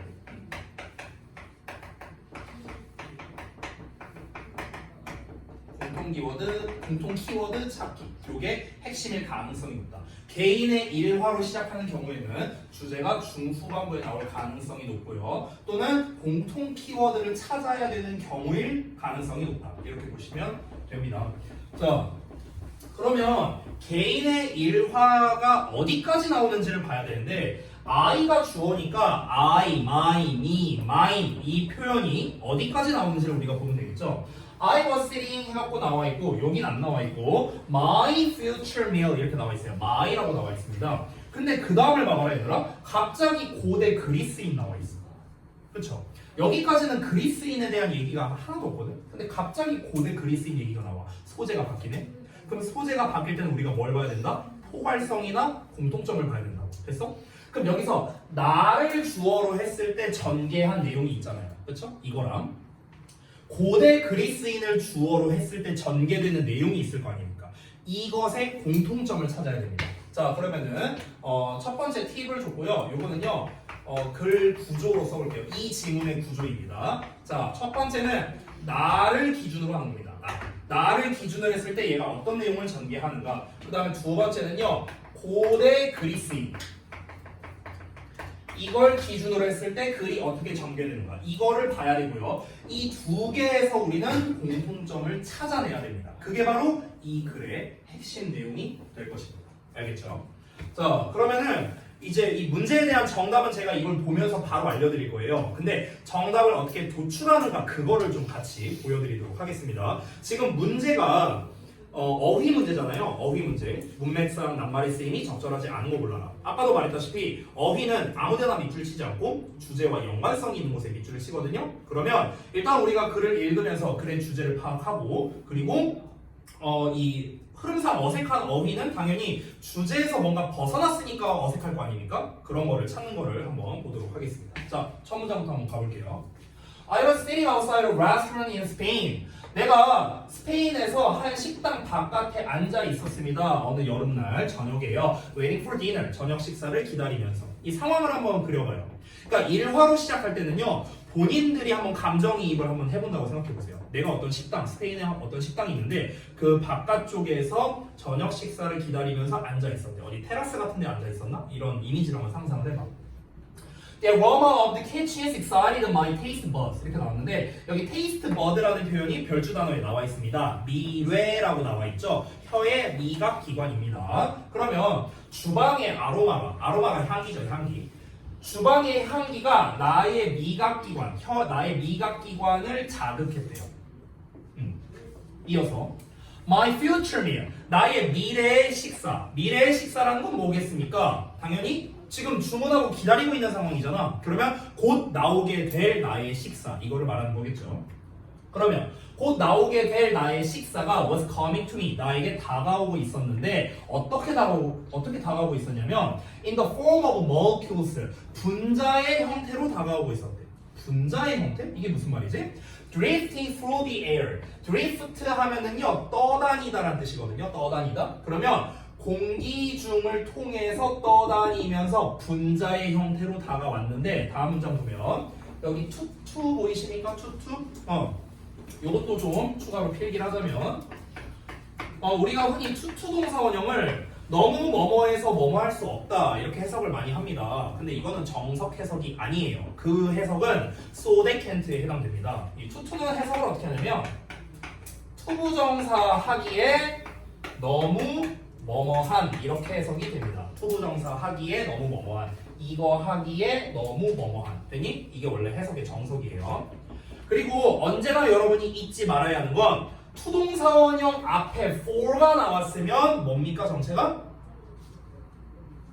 투부정사 앞에 for 어쩌고 나왔어요. 그럼 얘는 정체가 뭐예요? 맞습니다. 의미상 주어입니다. 의미상 주어. 의미상 주어고 나발이고 일단 이름이 주어잖아. 그럼 은능이가 붙여 해석하면 돼요. 됐냐? 그러면 얘가 만약 없다 치면은 보기에 너무 작은 이렇게 해석하면 되겠죠.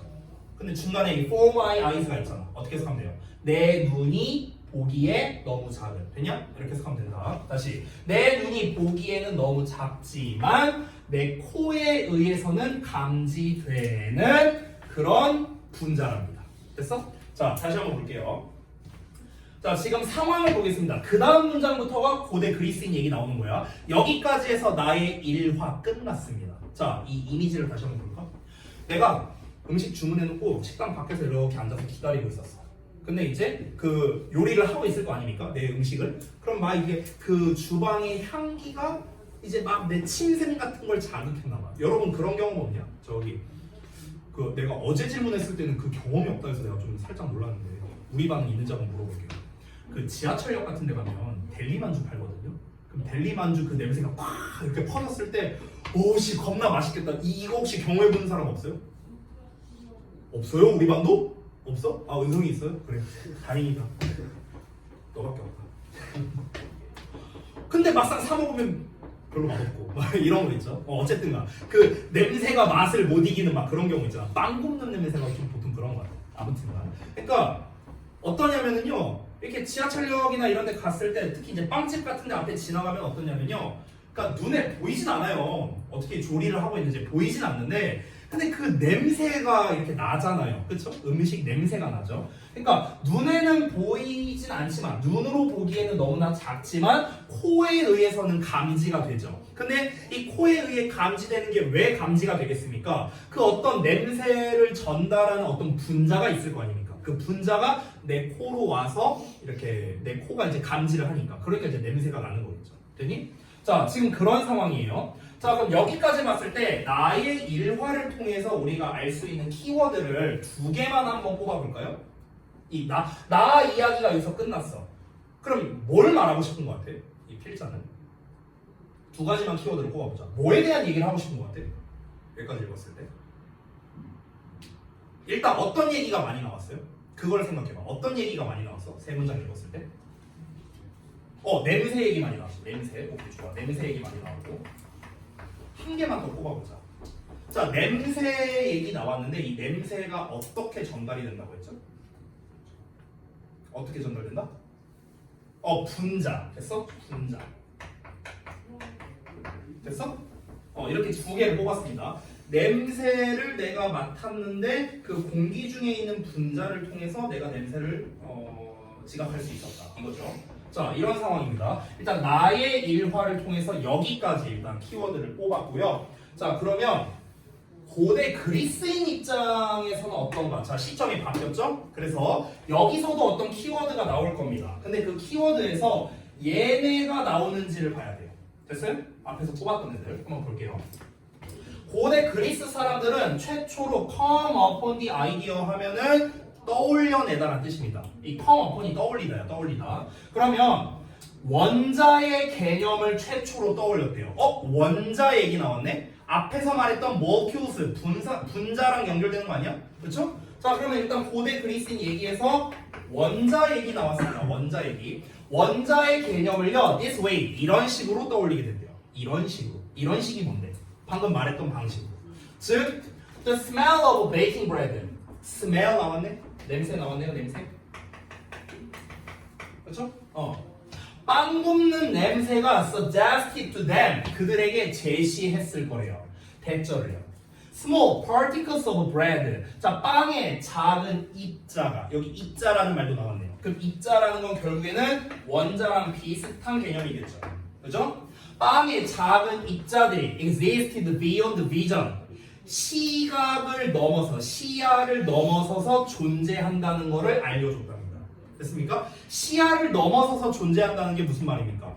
여러분, 우리가 빵집 앞을 지나가. 근데 그 빵집 내부에서 뭐 빵을 어떻게 제조하고 있는지 이거는 안 보이잖아, 눈으로는.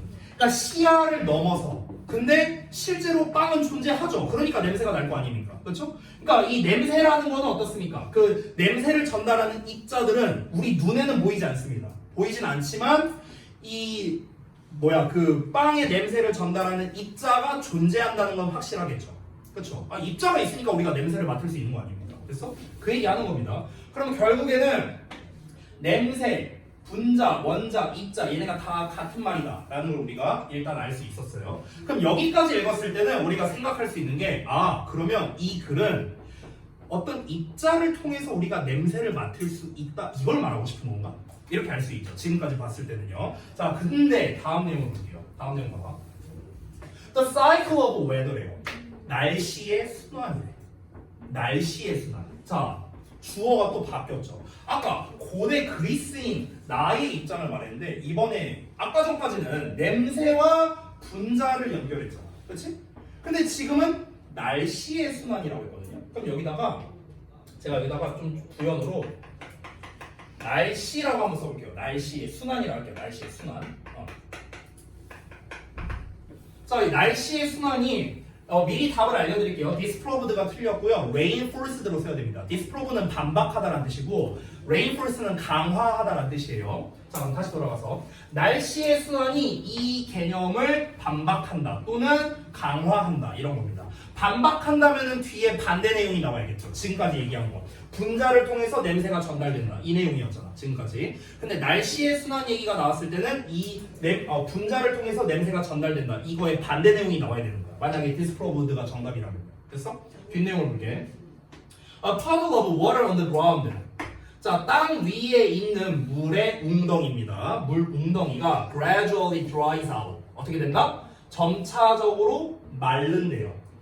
disappeared. 사라지고요. And then 그리고 나서 falls later. 나중에 떨어진답니다. as rain. 비로써. 됐어? 이게 뭡니까? 물 웅덩이가 이렇게 있어. 근데 얘가 마르면 어떻게 된다는 겁니까? 기화한다는 거겠죠. 공기 중으로 가. 근데 얘가 구름이 돼. 그래서 나중에 비로 내려. 비로 내려서 웅덩이 물을 다시 채워. 얘가 또 기화해. 반복. 됐어? 이게 날씨의 순환이잖아. 그쵸? 그러면 여러분 지금 요 내용에서 냄새에 대한 이야기 있습니까? 없어요. 근데 분자에 대한 이야기는 존재합니까? 잘 모르겠어요? 그 잘 모르겠으면 뒷내용을 보면 알 수 있습니다. 여기에 particles라는 단어가 있거든요. 됐냐? 그러니까 물의 입자가 있음에 틀림없다라고 얘기하고 있죠. 그러면은 일단은 날씨의 순환 이야기에서는 뭘 얘기합니까? 여전히 입자에 대해서는 이야기를 하는 겁니다. 됐습니까? 그러면은 여러분 봐봐. 지금 우리가 세 가지를 봤는데 나를 기준으로 했을 때랑 고대 그리스인을 기준으로 했을 때 그리고 날씨의 순환을 기준으로 했을 때 공통 키워드는 무엇입니까? 입자입니다. 입자, 분자. 냄새는 공통 키워드에 해당이 안 되죠, 지금. 그렇죠? 그럼 결국에 이 공통 키워드를 통해서 우리가 뽑아야 되는 거는 일단은 입자라는 놈을 뽑아야 돼요. 됐어? 글을 읽을 때. 그래서 입자에 대해서 뭔 얘기를 하고 싶은 것 같아요? 이거는 사실 이미 답이 나왔거든. 입자에 대해서 뭔 얘기를 하고 싶은 거야? 아까 나를 기준으로 얘기했을 때는 이 냄새가 난다는 거는 이 냄새를 전달하는 분자가 있구나 이 얘기였고, 고대 그리스인 얘기에서는 빵 굽는 냄새가 난다는 거는 이 빵 냄새를 전달하는 입자가 있구나. 날씨가 순환이 된다는 거는 그 물이라는 게 말라서 기화되고 그 기화된 게 뭉쳐서 구름이 되고 다시 비가 되고, 즉 물이라는 게 사라지지 않고 입자로서 있구나. 그럼 입자의 뭐에 대해서 얘기하는 거야? 맞습니다. 입자의 존재예요. 존재. 이게 바로 이 글의 핵심 소재가 되는 겁니다. 됐습니까? 이렇게 꼽아내는 거예요. 아시겠죠? 그러니까 우리가 주제나 이런 거를 찾을 때는요, 다시 한번 말합니다. 글의 주제는 한 개밖에 없다고 했잖아. 그러면 공통 키워드를 찾으면 돼요. 니네가 봤을 때는 되게 생뚱맞은 내용처럼 보이거든요. 내가 무슨 식당에 있었는데 갑자기 고대 그리스 사람 나오고 날씨가 순환되고 완전 상관없는 얘기들처럼 보이잖아. 근데 이 상관없는 얘기들의 공통점은 뭐였습니까? 입자의 존재였다는 거예요. 됐어요? 그래서 입자의 존재가 이 글의 핵심 소재가 된다는 거야. 됐냐? 이렇게 뽑아내는 거야. 됐죠? 그럼 우리가 이미 핵심을 다 알았기 때문에 이 시점에서는요, 글을 이제 모의고사를 만약에 푼다면요, 이 시점에서는 이제 나머지는 빨리빨리 그냥 읽어버리면 돼요. 빨리빨리. 예를 들어 이런 문장을 봤을 때 그들이 추론을 했는데 물 입자가 반드시 있구나. 그 스팀으로 변하는, 그러니까 수증기로 변하는 물 입자가 존재하고, 그리고 구름을 형성하고, 그리고 지면으로 떨어지는 이런 물의 입자가 있구나. 그래서 물이라는 거는 보존되는구나. 사라지는 게 아니잖아. 보존되잖아. 다른 형태로 보존되는 거죠. 비록 뭐 할지라도 그 작은 입자들이 보기에는 너무 작을지라도 어쨌든 간 사라지는 게 아니라 보존되는구나. 입자는 여전히 존재하는구나. 그러니까 보존한다는 말이 당연히 맞겠죠. 됐습니까? 그러면 다시 돌아가서 봐봐요. 아까 우리가 예를 들어서 3번 내용 있죠. 이거 disproved. 왜 얘가 정답인지 이제 우리 알 수 있어요. 왜냐면 다시 한번 이 글은요, 핵심이 입자의 존재예요. 근데 날씨의 순환이 이 개념을 반박한다면 아니야, 사실 입자라는 거는 존재하지 않아, 이런 내용이 나와야 될 거 아니야. 그치? 근데 뒷내용은 어떻습니까? 입자가 존재한다는 내용이 지금 나왔잖아요. 그렇죠? 그러니까 반박하는 게 아니라 오히려 그 생각을 강화한다라는 reinforced가 정답이 되는 거죠. 됐습니까? 봐봐, 글 전체 주제가 뭐였어? 입자의 존재였거든? 근데 disprove를 쓰는 순간 입자가 존재하지 않는다라는 내용이 돼버린다고. 그러면은 밑줄을 어디다가 친 겁니까? 주제와 연관성이 있는 어휘에 밑줄 친 거잖아요. 이해돼요? 뭔 말인지? 아무데나 밑줄 치는 게 아니라고요. 나머지도 마찬가지야. 2번은 야 대놓고 이그지스트야. 존재한다. 그렇죠? 1번은 어떻습니까? 1번 어디 갔냐? 1번은 감지된다고 했잖아. 감지된다는 게 왜 감지가 되겠습니까? 입자가 존재하니까요. 됐냐? 다 이렇게 연결되는 거라고. 됐어? 어휘 문제를 아무데나 밑줄 치는 게 아니라고요. 한 번 더. 마지막 문장 보겠습니다.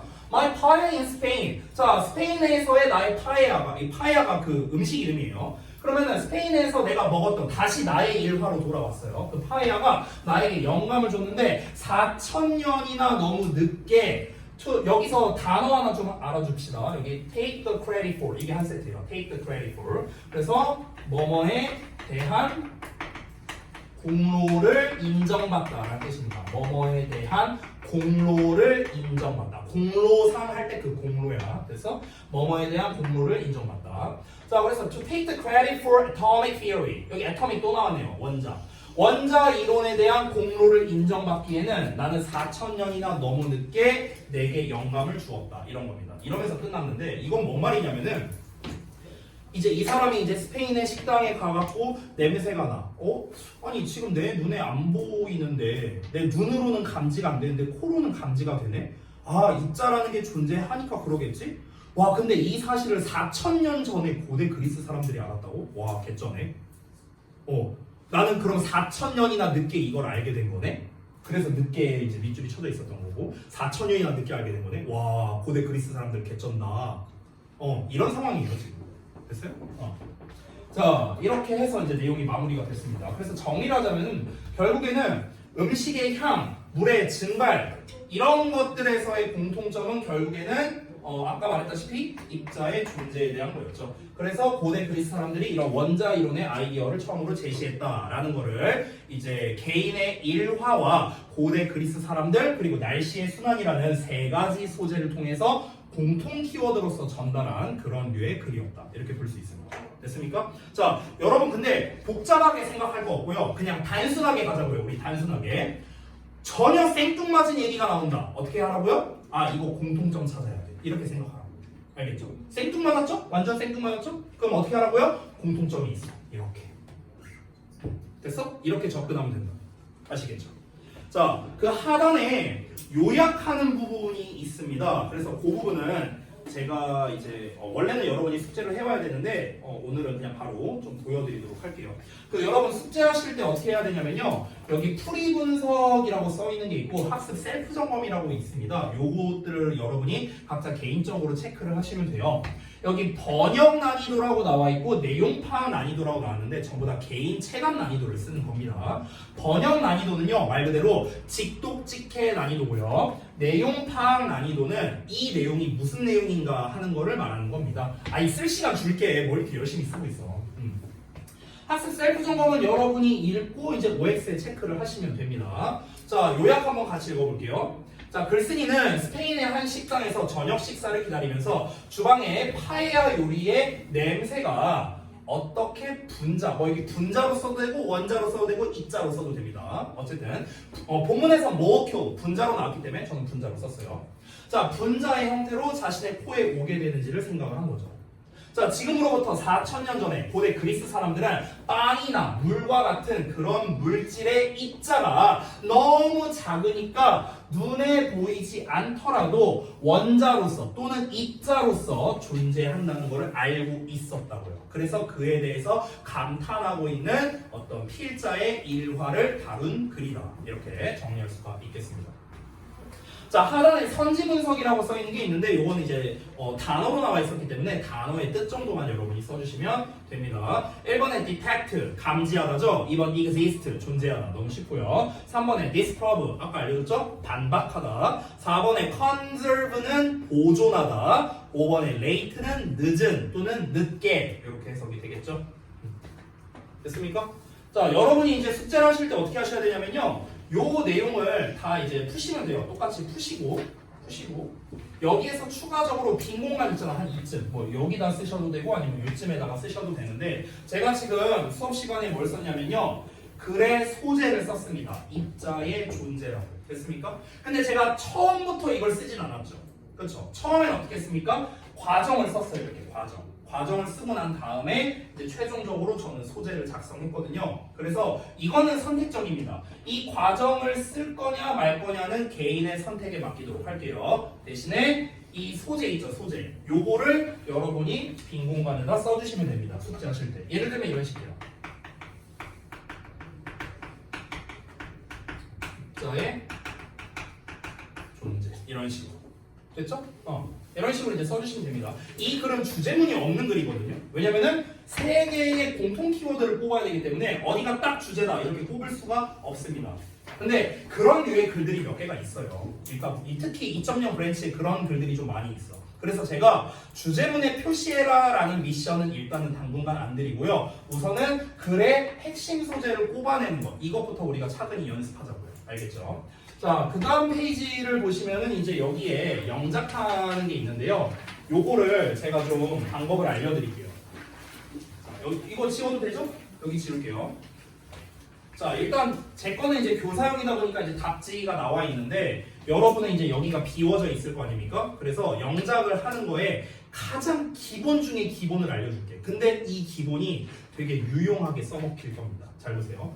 자, 한글이 이렇게 나와 있잖아. 그러면은 덩어리를 잘 만들어야 돼. 덩어리. 일단은 주어 동사만 표시하세요. 주어 동사만. 그러니까 여기 주어 있고요. 동사는 보통 맨 뒤에 있어요. 됐어? 앉아있는 중이었다. 여기까지 됐죠. 자, 그 다음에 하나씩 덩어리를 묶으세요. 덩어리. 한 식당 밖에. 스페인에 어느 여름날 저녁에 저녁 식사를 기다리면서. 자, 덩어리 다 묶었습니다. 여기까지 왔어? 그러면 영작할 때 가장 일반적인 영작이 어떻게 이루어지냐면 잘 보세요. 주어의 위치는 똑같거든요. 똑같죠? 그렇죠? 그 다음에 지금 동사는 맨 뒤에 있죠. 우리말에서는요. 그러면은 그리고 제가 이렇게 덩어리를 묶었죠. 이 상태에서 얘가 2번, 3번, 4번, 5번, 6번입니다. 쉽게 말하면 주어의 위치만 똑같고 동사부터 역순으로 간다. 이게 영작의 가장 기본이에요. 한번 볼까요? 나는 I 나왔고 그 다음에 앉아있는 중이었다 was sitting 나와있죠. 자, 그 다음에 한 식당 밖에가 그 다음이죠. 이렇게 가는 거야 순서가. 이렇게 이렇게 이렇게 됐어? 그럼 한 식당 밖에 나와야겠죠. 여기 나왔잖아. 한 식당 밖에. 스페인에 어느 여름날 저녁에 여름날 저녁에 저녁 식사를 기다리면서 됐냐? 이게 영작의 기본이에요. 기본. 됐어? 이렇게 하는 거예요. 그러니까 모든 걸 당연히 이렇게 할 수는 없습니다. 이거는 구문에 따라서 또 달라져요. 근데 가장 기본적인 영작의 틀은 이렇게 하는 겁니다. 아시겠죠? 하나 더 해볼까? 아래 있는 거? 이거는 뭐 방법을 써놓은 거고 뭐 지금 답 쓰는 게 중요한 게 아니니까 원리 때문에 지금 설명하는 거니까 잘 보세요. 자, 얘도 마찬가지야. 여기서 구문이 쓰였거든? 그럼 잘 봐. 나의 곧 먹게 될 음식은 얘가 주어야. 이 동사를 찾아야 돼. 동사. 자, 동사는 보통 맨 뒤에 나온다고 했습니다. 오는 중이었다. 자, 동사 체크했습니다. 자, 그 다음에 나에게 분자의 형태로. 그 다음에 공중을 떠다니는. 자, 그 다음에 이제 여기 노란색으로 체크되어 있는 부분은 여러분이 이제 조금 어려울까봐 제가 이제 따로 이렇게 표시를 해둔 겁니다. 그래서 일단 얘를 크게 한번 묶어볼게요. 제가 너무 크게. 이렇게. 크게 묶었는데 이걸 한 방에 영작하기는 조금 빡세죠. 길다 보니까. 그럼 여기에서 이제 구문이 활용되는 걸 봐야 되는데 너무 뭐뭐해서 뭐뭐 할 수 없다 보이시죠? 여기. 너무 뭐뭐해서 할 수 없다. 여기 보이시죠? 그래서 여기서는 투가 쓰인 거구나. 여기 to 그래서 할 수 없다. to 여기 은는이가 붙었으니까 의미상 주어 이렇게 할 수 있겠구나. 없지만 나왔으니까 이거는 벗이구나. 그 다음에 내 코를 통해서 감지되는. 그래서 감지된다는 거를 동사는 아니지만 동사라고 체크해보자면 그 다음이 이렇게 묶이는 거. 됐어요? 이렇게 되는 거거든. 이렇게 벗이나 and 나오잖아요. 그러면은요 이렇게 역순이 아니고요. 여기에서 역순 하나, 여기에서 역순 하나 이렇게 가는 겁니다. 이해돼요? 뭔 말인지? 자, 그럼 이제 우리가 어떤 순서로 써야 되냐면 잘 보세요. 주어를 먼저 쓰고요. My future may 쓰고 그 다음에 오는 중이었다. 동사 쓰고 나에게 쓰고 분자의 형태로 쓰고 공중을 떠다니는 쓰면 됩니다. 일단 여기까지 쓰자면 My future may 그 다음에 was coming to me 그 다음에 어디 갔냐? 분자의 형태로 in the form of molecules 그 다음에 공중을 떠다니는 drifting through the air 여기까지 됐어? 역순으로 똑같이 나왔죠. 그러고 난 다음에 여기서는 구문이 들어가기 때문에 이렇게 역순으로 가는 게 아니라고요. 여기 없지만 벗이 나왔으니까 일단 여기를 먼저 완성해야 된다고. 됐냐? 여기까지 됐어? and가 나와도 마찬가지예요. and나 벗이나 or 이런 표현이 있잖아. 이런 표현이 있으면요 앞 내용을 먼저 완성하고 그 다음에 뒷 내용을 완성하는 거예요. 영어로 쓸 때. 알았냐? 그럼 앞 내용을 먼저 완성해야 되는데 to,가 쓰여 있어. 그러면 to 그대로 가면 됩니다. 중간에 은는이가 붙는 의미상 주어 있으니까 요 순서 똑같이 쓰면 돼요. too small for my eyes to see. 되냐? 그 순서. 그래서 여기 나와 있죠. 아까 전에 우리가 봤던 거. 자, 그 다음에 but 나왔고 내 코를 통해서 감지된다. 감지된다라는 PP형. 우리가 이제 동사는 아니지만 물론 어쨌든 이 동사처럼 생긴 놈이 언제나 먼저 나오는 게 원칙이죠. 그래서 아까랑 마찬가지로 똑같이 역순으로 가는 겁니다. 그래서 감지되는 내 코를 통해서 요 순서로 가는 거야. 그래서 by my nose가 뒤에 나온 거죠. 됐냐? 이렇게 가는 거라고. 그러니까 얘 같은 경우는 위에 거랑은 다르게 위에 거는 구문이라는 게 딱히 없었잖아. 그래서 제가 알려준 기본 버전대로 그냥 주어 동사 찾고 덩어리 묶은 다음에 역순으로 간다. 이렇게 됐다면 얘 같은 경우는 투투에다가 의미상 주어 게다가 벗이라는 녀석까지 함께 나왔기 때문에 구문이 쓰여서 그래서 이거는 구문을 모르면은 영작하기가 좀 어려운 그런 형태였다. 됐습니까? 그래서 영작은 결국에는요 기본 형태에서 약간씩 확장해 나간다고 생각을 좀 해주세요. 기본 형태는 뭡니까? 이게 기본 형태죠? 한글 구문 분석한 거, 한글 구문 분석. 됐냐?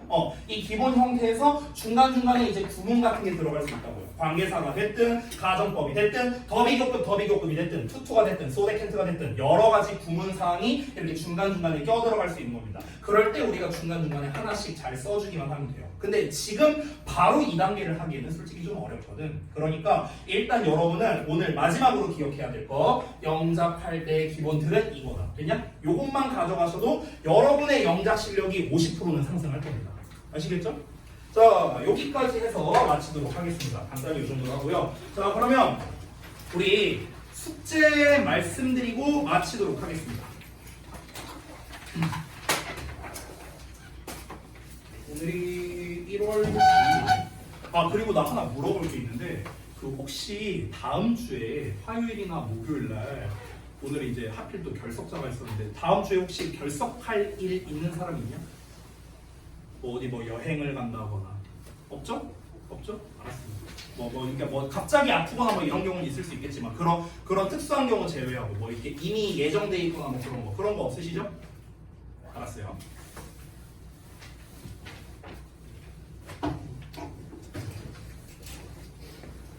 리딩 숙제. 일단 첫 페이지는 뭐 사실상 다 했는데, 그냥 일단 편의상 일단 1번이라고 쓸게요. 1번에서 4번까지 할 거거든요. 4번까지. 자, 페이지로 알려줄게요. 페이지는요, 1쪽에서요, 4번까지면 12쪽까지입니다. 12쪽. 자, 여기까지 하시는데, 일단은 전부 다 푸시고요. 자, 풀기는 제가 아까도 말씀드렸지만 여기 뭐 학습 셀프 점검, 뭐 풀이 분석, 요약, 선지 분석 이거 다 하는 겁니다. 그 수업 필기 핵심 사항 있죠. 수업 시간에 필기하는 거니까 그 부분 우측 하단의 박스만 제외하시고 나머지는 다 하시는 겁니다. 그리고 그 세 번째 페이지마다 변형 문제가 나오거든요. 그래서 그 변형 문제까지도 다 푸는 거고요. 변형 문제는 맨 뒤에 답지가 있습니다. 그래서 변형 문제는 채점까지 하시기 바랍니다. 자, 마지막으로 제가 아까 말했던 소재를 작성하는데, 이 소재는 한글로 여러분이 써오시면 되겠습니다. 자, 일단은 초반부니까 이 정도만 제가 숙제를 해드릴게요. 다음 주 화요일까지 숙제이기 때문에 결코 많은 분량이 아닙니다. 그러니까 숙제 절대 밀리지 마시고, 지난주 목요일날 줬던 어법 숙제 모레 검사할 거니까 혹시라도 책 구매가 아직 안 되신 분은 얼른 교재 구매하셔갖고 숙제 해오셔야 됩니다. 그 단우 같은 경우는 제가 일단은 첫날 숙제까지는 오케이 괜찮은데, 일단 만약에 숙제를 해올 수 있다면 해오시고요. 어딘지는 제가 따로 알려드릴게요. 됐죠? 자, 고생들 하셨고, 단어 테라피 대상자는 B자실로 가시고